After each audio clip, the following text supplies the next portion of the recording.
My name's Harry Yoon. I just turned 53 years old. I moved to the US with my family when I was 5. I had a really happy childhood. I think I was very doted upon, especially by my mother, who is a really smart woman, and she, saw early on how verbal I was and how social I was. From a young age, they would sort of set me on the sort of table after meals, after the fruit had been cut up and everybody was enjoying themselves. And I was supposed to like stand on the table and sing the songs that I had learned in like preschool or daycare and things like that. In fact, I think there's like a picture of me at like a little school event with a microphone, like emceeing or something like that. There was already like from that early age, like this desire to, just entertain people. And I think that really, my parents found that really charming. And I think to this day, like a lot of my love of seeing and interacting with people comes from those early days. I'm a film editor working in Hollywood. I went to college in the East Coast, in the northwest corner of Massachusetts at a small school called Williams College. I did a little bit of film school at NYU. The rest of my education and everything that I do now, I learned on the job. After that initial exploration and even going to a semester's exchange to study production at NYU during my undergrad, I graduated from school. But that was around the time that I saw that my parents' fortunes in their small businesses was starting to decline. So they had had a really great run from Sandwich Plus to other small food-oriented businesses. But I think they got tired of food service. And so they did things like opened a gift shop, actually opened a video store, which was really great for me, but not great for them because it was right before Blockbuster expanded in the US. They had a series of bad luck. And I started thinking like, is this something that I can actually pursue? Is this something that I can actually do as the first son of somebody, of these parents who had sacrificed so much to get me this amazing education and these incredible opportunities? And so that began a long period through my 20s where I would do something oriented towards film, but then I would vacillate and hedge my bets and do something working in technology. I went to film school, but then I took a leave of absence after a year. So all through my 20s was this kind of back and forth between pursuing something that I know was in my heart, but also trying to hedge my bets so that I wasn't, doing this incredibly risky thing in this kind of selfish gesture that threatened the success of our family. In my late 20s, I was working as a product manager in San Francisco for a .com that ultimately got acquired by a bigger company. Had a condo in Oakland, had a decent salary, was doing presentations on product roadmaps to CEOs and, helping sales calls to Fortune 500 companies. Very, very busy and very, very engaged, but also some part of me was dying.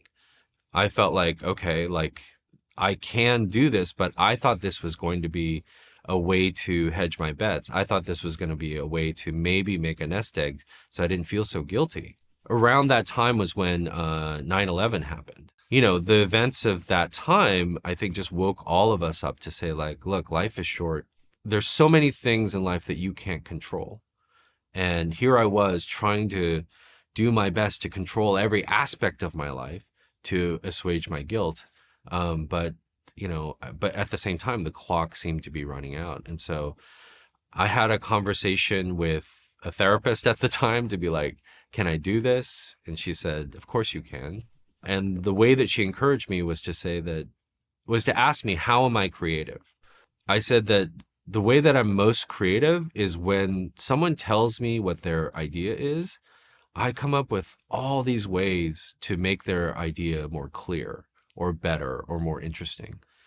And I always thought of it as a kind of lesser creativity because it's sort of something that happens afterwards. And being a San Francisco therapist and being a little hippie, she was just like, don't get so caught up in your Western male construct. Like, she was like, there are so many societies in which creativity is collaborative, and that's how those societies create. Don't see that as lesser, see that as your gift. In some ways, that gave me permission to be like, oh, okay, maybe I can do this and maybe I can make a career of this, because I hadn't been, writing like 3 or 4 screenplays and shooting like all these films on the side. And I talked to my parents, and because they saw that I'd made some pretty responsible decisions up to that point, and they were in a better place financially, they gave me permission to sell everything and to move at the age of 30. So at the age of 30, I was doing those product roadmap presentations to CEOs. At the age of 31, I was taking care of lunch orders at the California Chicken Cafe, having lied about my age and working as an intern for a film production company.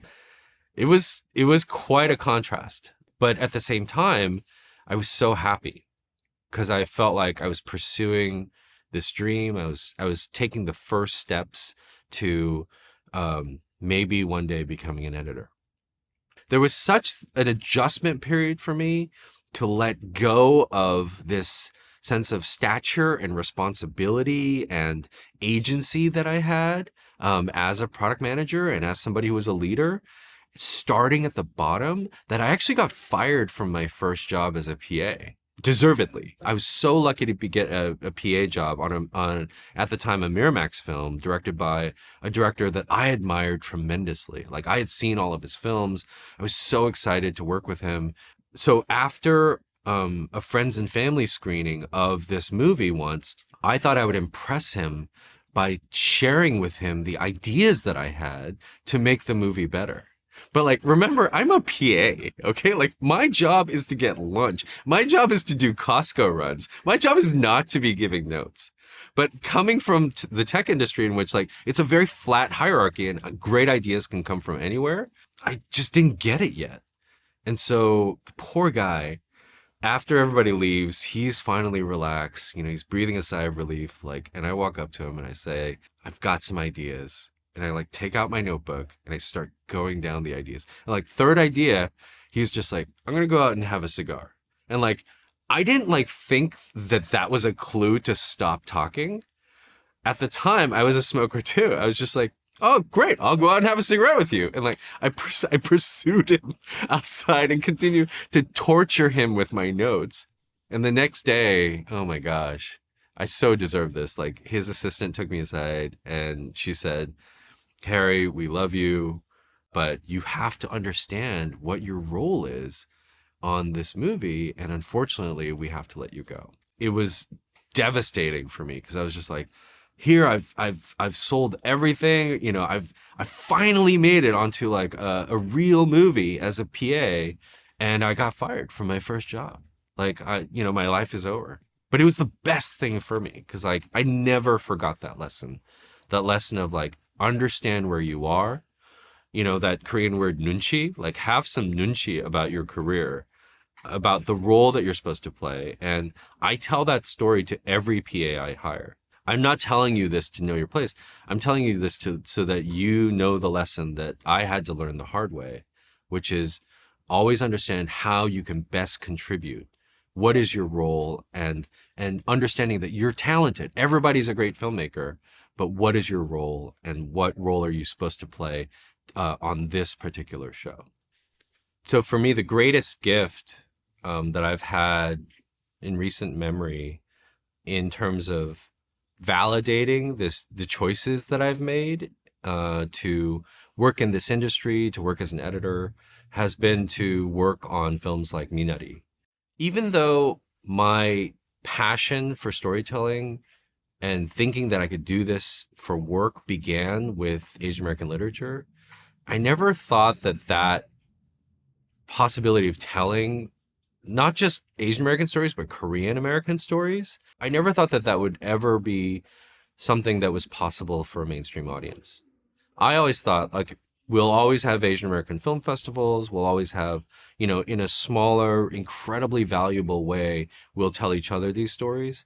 But to have it achieve like such a national and international audience, and for it to be loved by people who were not Asian Americans, and people who are fellow artists and peers, like fellow editors and filmmakers and actors who I work with or get a chance to encounter, for them to love that movie so much was such an incredible gift.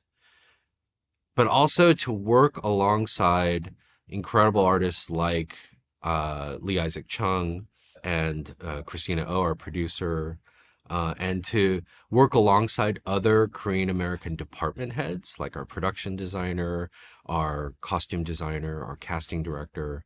It was so moving to me because it felt like this generational change. It felt like this opportunity that I never thought would happen. And it was actually happening. And I remember vividly our first screening at Sundance. It was when it was the first time it was ever going to go out into the big world.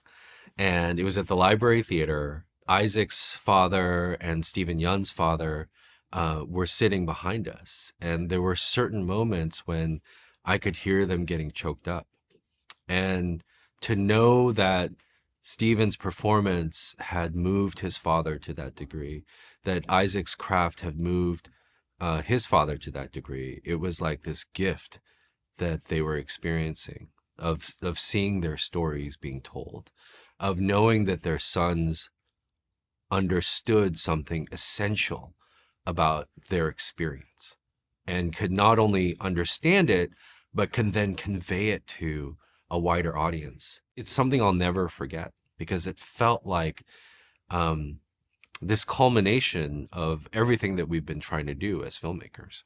And so I told my wife after Minari premiered and everything, I was like, I could retire today. You know, I could stop making movies and everything would have been worth it. So I'm so grateful that my parents not only gave me permission, but encouraged me to take a riskier path.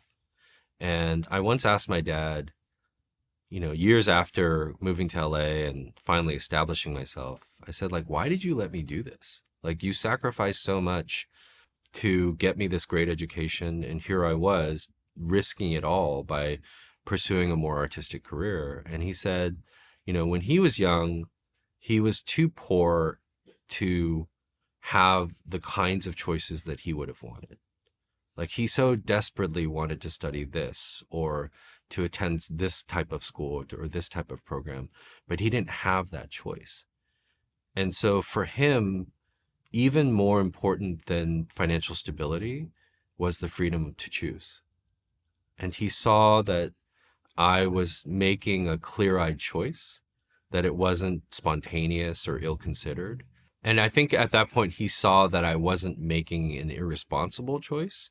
And for him, it was much more important to let me choose than to worry about the risk.